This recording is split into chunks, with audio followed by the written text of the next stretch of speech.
શ્રીમદ ભાગવતના 10 લક્ષણ છે. બીજો સ્કંદ પૂરો થાય ને એ સમયે ભાગવતના 10 લક્ષણોનું વર્ણન છે. અત્ર સર્ગો વિસર્ગશ્ચ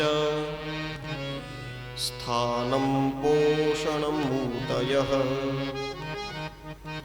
મન્વંતરેશાનુકથા નિરોધો મુક્તિરાશ્રયઃ. સર્ગ, વિસર્ગ, સ્થાન, પોષણ, ઊતિ, મન્વંતર, ઈશાનું કથા, નિરોધ, મુક્તિ અને આશ્રય. કોઈ પણ પુરાણ હોય એના 5 લક્ષણ હોય, પણ આ પુરાણ નથી, આ મહાપુરાણ છે. આપણે શું કહીએ? શ્રીમદ ભાગવત મહાપુરાણ. એટલા માટે મહાપુરાણના 10 લક્ષણ છે. ત્રીજા સ્કંદથી લઈ અને 12મા સ્કંદ સુધીની જે કથાઓ છે એ એક સ્કંદ એ એક લક્ષણનું વર્ણન છે. ત્રીજો સ્કંદ છે એ સર્ગ લીલા, ચોથો સ્કંદ છે એ વિસર્ગ લીલા, 5મો સ્કંદ છે એ સ્થાન લીલા. એ બધાના નામ પ્રમાણે એના અર્થ છે. સર્ગ એટલે સામાન્ય સૃષ્ટિની રચના, જે બ્રહ્માજી દ્વારા થયેલી, એને સર્ગ કહેવાય. સર્ગ અને સર્જન બે સરખા શબ્દ. એ ત્રીજો સ્કંદની, ત્રીજા સ્કંદની અંદર બ્રહ્માજી દ્વારા થયેલી સૃષ્ટિ એનું વર્ણન છે. પછી ચોથો સ્કંદ છે એ વિસર્ગ લીલા, એટલે કીધું બ્રહ્માજીના સંતાનો અને એ સંતાનોની થયેલી સૃષ્ટિ, એ વિસર્ગ. વિશિષ્ટ સર્ગ, વિશિષ્ટ સર્જન, એ વિસર્ગ લીલા. 5મું છે સ્થાન લીલા, અર્થાત ખગોળ અને ભૂગોળ, પૃથ્વીલોક અને આકાશ, એ 14 બ્રહ્માંડની અંદર ભગવાન વસેલા છે. તો ભગવાન કયા સ્થાનમાં કયા રૂપમાં વસેલા છે એનું વર્ણન 5મા સ્કંદમાં છે, એટલે એને સ્થાન લીલા. 6થો સ્કંદ પોષણ લીલા, ભગવાન પોતાના ભક્તનું પોષણ, એની રક્ષા કેવી રીતના કરે એનું વર્ણન 6થા સ્કંદમાં છે. 7મું સ્કંદ છે એ ઊતિ લીલા. ઊતિ એટલે વાસના, વાસના એટલે ઈચ્છા. માણસની સદ વાસના હોય, અસદ વાસના હોય, અને મહાપ્રભુજીએ ત્રીજો ભાગ પાડ્યો છે સદ અસદ એટલે મિશ્ર વાસના. દેવતાઓ છે એ સદ વાસના, એની એવી ઈચ્છા રહી કે આ સૃષ્ટિનો ક્રમ એની રીતના સરસ ચાલુ રહેવો જોઈએ. સૂર્ય ભગવાન કોઈ દી ઉગવાનું મૂકે નહીં, મૂકે? એનો રથનું પરિક્રમા એની રીતના ચાલુ જ રહીએ. પવન એની રીતના વહેતો જ રહીએ, પાણી એની રીતના વહેતું જ રહીએ.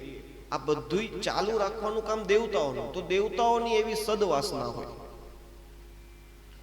અને એની સામે અસદ વાસના એ રાક્ષસોની, એ બધું અમારું થઈ જવું જોઈએ. પૃથ્વી મેળવી હતી તો હિરણ્યાક્ષ પાતાળમાં લઈને છુપાવી દઈએ. કેમ? કીધું કોઈને રહેવા નથી દેવું. તો આવી અસદ વાસના. અને એક છે મિશ્ર વાસના, જે આમાં આપણે બધા આવીએ. મનુષ્ય ક્યારેક આપણી બુદ્ધિ સારું વિચારતી હોય, ક્યારેક આપણી બુદ્ધિ ખરાબ પણ વિચારતી હોય. તો એ ઊતિ લીલા. અને એ પ્રત્યેક વાસનાની, ઈચ્છાની અંદર જો ભગવાન સમાયેલા હોય તો ભગવાન આપણને એ વાસના, એ ઈચ્છામાંથી જ બહાર કાઢે. એટલે પ્રહલાદજી જેવા રાક્ષસ કુળમાં જન્મેલા હોવા છતાં પણ એને બચાવવા માટે થઈને ભગવાન આવે. એ 7મા સ્કંદની લીલા. પછી 8મો સ્કંદ મન્વંતર લીલા.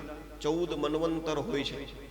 આજે સમયકાળ આખો ફરે છે ને, એમાં 14 મન્વંતર, એ મન્વંતરોની કથા એટલે મન્વંતર. 9મો સ્કંદ ઈશાનું કથા.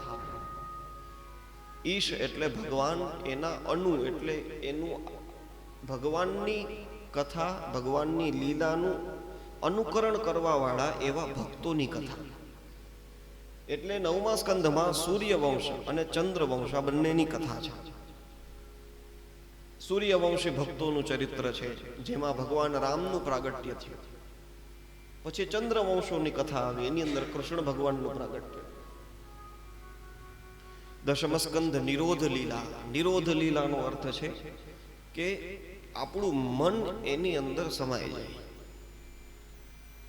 એટલે તમે જુઓ, દશમ સ્કંદની કથા આવે ત્યાં સુધી બધા એમ કે 3 દી કથામાં ન હોય કાંઈ. ચોથે દિવસે કૃષ્ણ જન્મ થાય ને પછી જવાય, પછી કથા સાંભળવાની મજા આવે.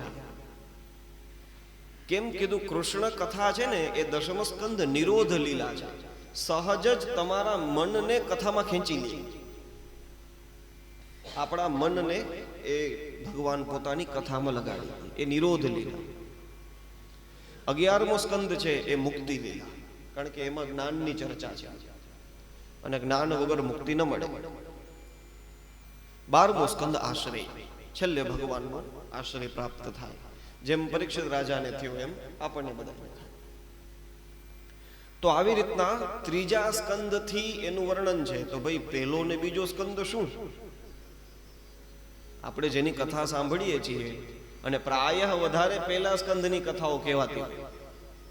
આ પહેલો સ્કંદ શું છે ખબર? પહેલો સ્કંદ એ અધિકાર લીલા છે. એનો મતલબ છે કે ભાગવત સાંભળવાનો આપણામાં અધિકાર છે કે નહીં. આવડી યાત્રા ક્યાંય આપણે પ્રવાસમાં નીકળવું હોય તો આપણે કેટલી તૈયારી કરી નીકળીએ. બહાર જતા હોય તો એનો સામાન પેક કરવો, પછી આપણે આપણી તબિયત જોઈ લઈએ, ડૉક્ટર આગળથી બીજી વધારાની દવા બધી લઈ આવીએ કે ભાઈ આ બહાર જઈએ છીએ તો અમે હેરાન ન થાય એના માટે ધ્યાન રાખીએ. તો આવડી ભાગવતની યાત્રા આપણે કરવી છે, તો ભાગવત સાંભળવાનો આપણામાં અધિકાર છે કે નથી, એ સિદ્ધ કરવું એ પહેલા સ્કંદની કથા છે. હવે કેમ ખબર પડે ભાઈ? આપણે કઈ થોડોક આપણો અધિકાર, તો કે આમાં બીજા કોઈને માપવાનું નથી દેવાનું, આપણે પોતે માપવાનું. પુરુષ હોય એને ભીષ્મ દાદાનું ચરિત્ર જોવાનું, યુધિષ્ઠિરનું ચરિત્ર જોવાનું, પરીક્ષિતનું ચરિત્ર જોવાનું. કીધું આ બધાયની અંદર જેટલા સદગુણ છે એટલા મારામાં છે, તો હું ભાગવત સાંભળવાને અધિકારી છું. એવી જ રીતના બહેનોએ જોવાનું. કુંતી માતાનું ચરિત્ર પહેલા સ્કંદમાં આવે, દ્રૌપદીનું ચરિત્ર આવે, ઉત્તરાનું ચરિત્ર ભાગવતના પહેલા સ્કંદમાં આવે. તો કુંતી માતાએ જે પ્રમાણે પોતાનો આદર ભાવ ભગવાનની સામે રાખ્યો, જે કૃતજ્ઞતાનો ભાવ ભગવાનને પ્રગટ કર્યો, શું મારા મનની અંદર એવો કૃતજ્ઞતાનો ભાવ છે? જો હોય તો આપણે આ ભાગવતના અધિકારી છીએ. એટલે એનાથી આપણને ખાલી અધિકાર પ્રાપ્ત થયો કે ના, હવે હું ભાગવત સાંભળવાનો અધિકારી છું, મારામાં આટલી યોગ્યતા છે. પછી કીધું પછી ભાગવતમાં પ્રવેશ મળે? કીધું નહીં, હજી અધૂરું છે, ત્યાંથી સીધું પ્રવેશ ન મળે.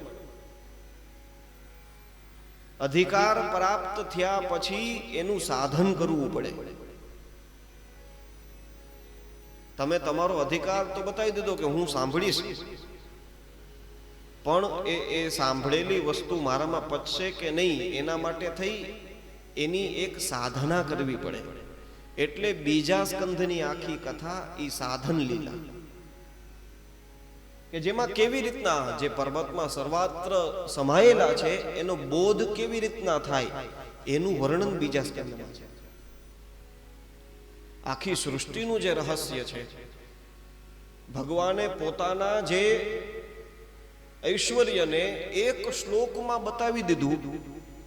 તો એ રહસ્ય શું છે એ બીજા સ્કંદની કથા છે. એનું ચરિત્ર સાંભળીએ પછી ત્રીજા સ્કંદથી ભાગવતમાં પ્રવેશ મળે,